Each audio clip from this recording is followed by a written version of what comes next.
Hey everyone, and welcome back to the deep dive. Hey there. So you know the drill here, right? We take a whole bunch of info, different sources, our notes, everything. You boil it down. Exactly. Boil it right down to the key stuff so you get the picture fast without needing to read hundreds of pages yourself right away.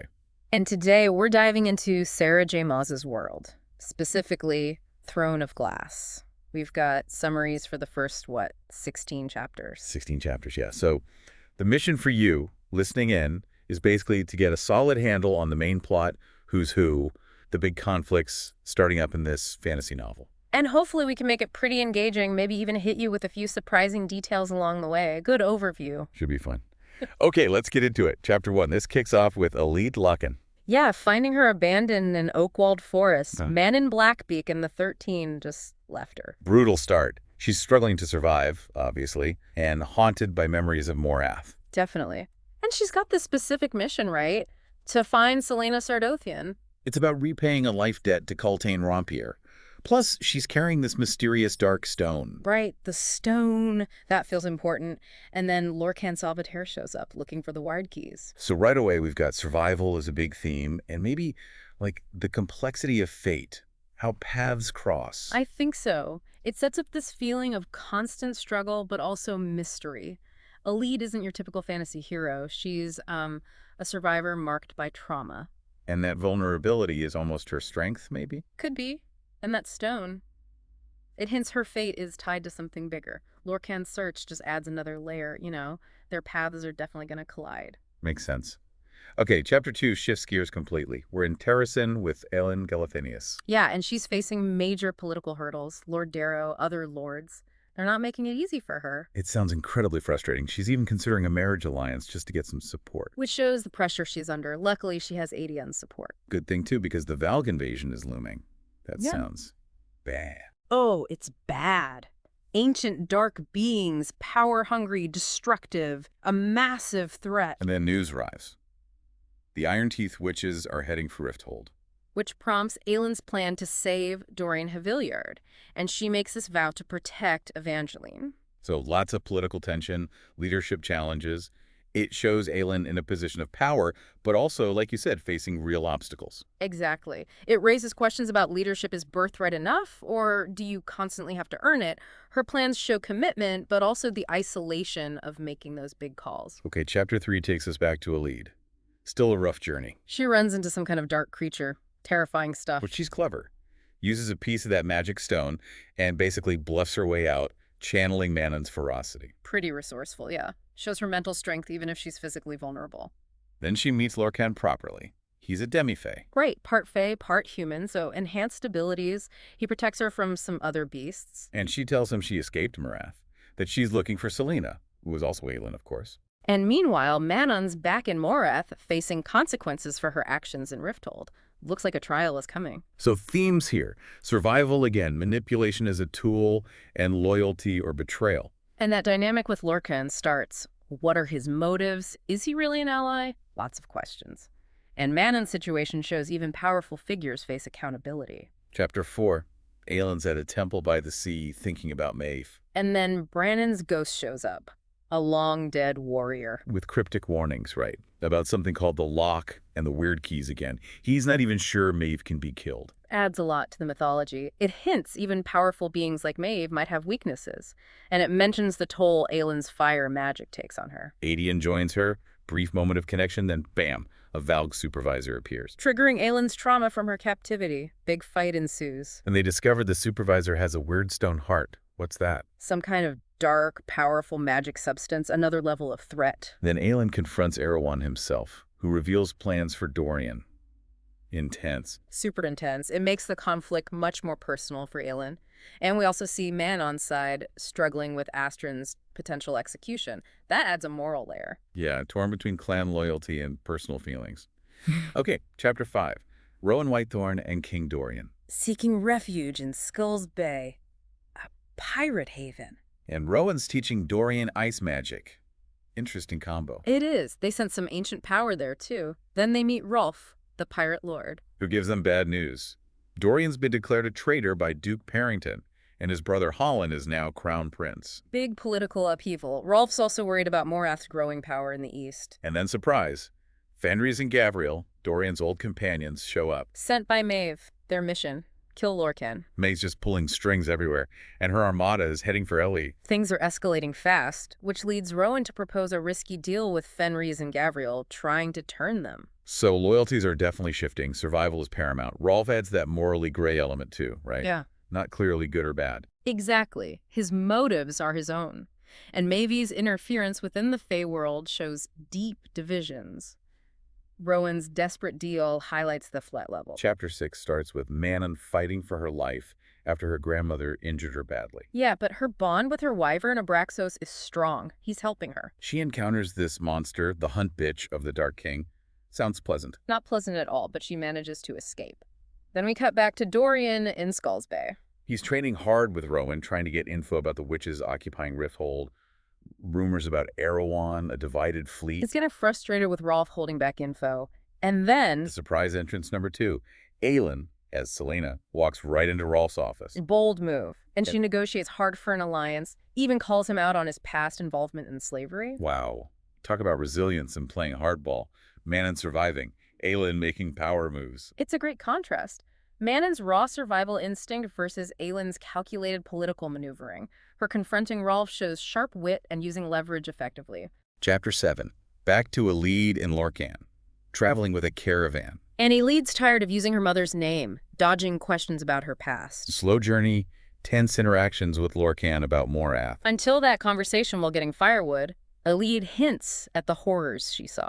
And Lorcan reacts to her mother's name, revealing some hidden emotion. Seems like it. We get hints about Elide's family history, her time in Morath. Lorcan pushes for details, she pushes back. You really feel her isolation, her loneliness, but also that defiance. Yeah, this chapter really develops their dynamic. It's built on distrust, but also this slow reveal of trauma. The silences and hints are almost more telling than direct words. Her family history seems significant. Chapter 8. Alina and Rowan on the Sea Dragon, ready for a fight with Rolf's fleet. Aelin's magic is reacting to a nearby word key. They plan to lure the enemy ships in. Rowan tries to reassure her about controlling her power, but she's struggling with how volatile it's become. And then she unleashes this massive magical attack. It nearly spirals out of control. Rowan has to intervene to stop it becoming a total disaster. Yeah, and during it, Aelin feels this unsettling presence, possibly the goddess Diana influencing her briefly. Whoa. She regains control, but there's a lot of destruction. Afterwards, they regroup. And have this emotional talk about the risks she takes, the burden of her power, and a tender moment between them. Foreshadowing more conflicts with Erewhon and Maeve, deeper prophecies, the weird key threat. It's about the duality of power, right? Creative and destructive. Absolutely. It's a huge display of her power, but also the danger of it. Rowan's intervention highlights their bond. The possible divine influence adds another layer of mystery. And that tender moment provides a needed pause amidst the chaos. Chapter 9. Leads with a carnival now, trying to blend in. Yeah, distracted for a moment by Lorcan performing, but feeling inadequate, longing for connection. Then suddenly, winged Ilkin attack, hunting her. Lorcan jumps in to defend her, and the carnival folk shows that protective side again. Elide decides she absolutely have to find Aelin for help. And Lorcan lies about something to protect her. Seems that way. Their bond is growing, despite everything. She learns about his connection to Aelin. They reach a village, and Elide insists on going to Aoe, even though Lorcan seems stern about it. Yeah. An unlikely alliance forms. Yeah, survival, identity, the past's influence, these are all swirling around them. Her vulnerability contrasts with his growing protectiveness. The Ilkin attack underscores the constant danger. His lie suggests a shift in his priorities towards her safety. Their alliance is fragile, but important. Chapter 10. Tensions are high on the ship. Aedion's feeling some type of way about Dorian's interest in Manon. Yeah, jealousy maybe? He's thinking about Lysander's advice, Dorian's trauma, but he's still determined to find Elide Lawson. Then Aelin confronts Manon about abandoning Elide. Sounds like a heated argument. Very heated. Meanwhile, Aedion and Lysandra seem to be getting closer. But then, More Ilkin attack the ship, of course. Aelin, Dorian, Rowan, Fenris fight back. Aelin faces a bloodhound. A specific type of creature. And it reveals info about Elide before she kills it. Exactly. Vital information. The fight takes a physical and emotional toll. Aelin's resolve seems shaken as she tends to Fenris's wounds. And the big reveal. Elide is in serious trouble with her Uncle Vernon. This chapter really digs into the character relationships, the tensions, the developing bonds, Adian's jealousy, Manon's guilt. The Ilkin attack reminds us of the constant threat, and finding out Elid's specific danger ramps up the urgency. Okay, chapter 11. Elid's been captured by Uncle Vernon and Ilkin.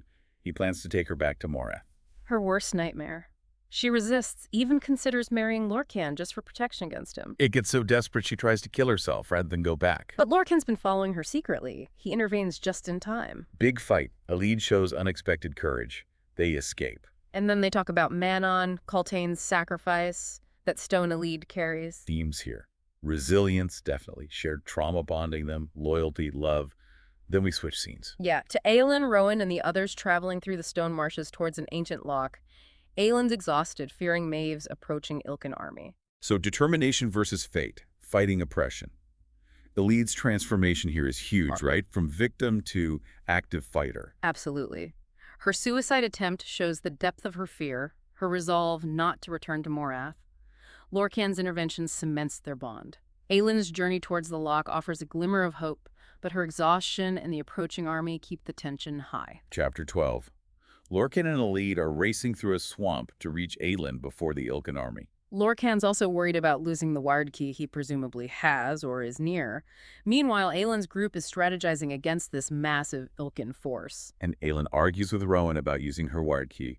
Adian calls her irresponsible. Tensions are flaring, but then Aelin just unleashes her full power, incinerating the Ilkin. Massive display. While Lorcan and Elid face their own obstacles, animal attacks, Elid saves Lorcan but gets badly injured. A huge sacrifice. Then two Fey warriors from Lorcan's past show up, Amors. Creates more tension. But Lorcan shows real care for Elid, and when they finally meet Aelin, she collapses into his arms. So much happens here. Sacrifice, loyalty, power, responsibility, conflict. The argument about the weird key highlights the burden Aelin carries. Elid's sacrifice deepens her bond with Lorcan. The Amors add intrigue, and Aelin's collapse shows the immense toll everything is taking. Chapter 13. Aelin's with Ansel, toasting their return to Terrasen soon. But she needs more soldiers. So she decides to seek help from the Crowhan witches, which causes tension with men given their history. Aelin believes they'll help against Erewhon, but then Ansel drops a bombshell. Right. It was Maeve, not Erewhon, behind those fires along the coast, trying to ruin Aelin's reputation. Maeve again, always scheming. Rowan, Adian, and the others are planning against Maeve's approaching forces. Aelin and Rowan talk about power dynamics, the cost of leadership. Meanwhile, Manon's grappling with her identity. And has a moment with Dorian, that conflict between desire and duty. Then, Aelin and Manon enter a mysterious witch mirror together. Where could that lead? Trust, alliances, leadership costs, desire versus duty. This chapter is all about strategy and revelations. Aelin seeking Crowhan help is a gamble. Maeve's being behind the fires changes the game. And that mirror, very intriguing. Definitely. The personal struggles, like Manon's, are woven into the larger strategic picture. The mirror feels like a major turning point, potentially. Chapter 14 takes us back in time. To Elena, a former queen. She's preparing to use the lock to seal the Dark King Erewhon. But it backfires. Immortal beings reveal her father intended the lock to seal the wire keys and imprison Erewhon forever. She messed up. Devastating for her. Her companion Gavin is badly wounded. The Immortals demand a price from her bloodline. A future descendant must learn to forge a new lock. Then we see Nehemia, Princess of Elwë, learning this burden falls on Mala's descendants. Elena encourages her to unite rebels. Connects the past sacrifice and its consequences directly to the present plot. Meanwhile, in the present, Adian, Rowan, and Dorian are in a huge naval battle against Maeve's armada. Adian's giving tactical commands, Dorian's struggling with his magic. Then wyverns arrive, boosting morale. Sacrifice, consequences, duty, valor.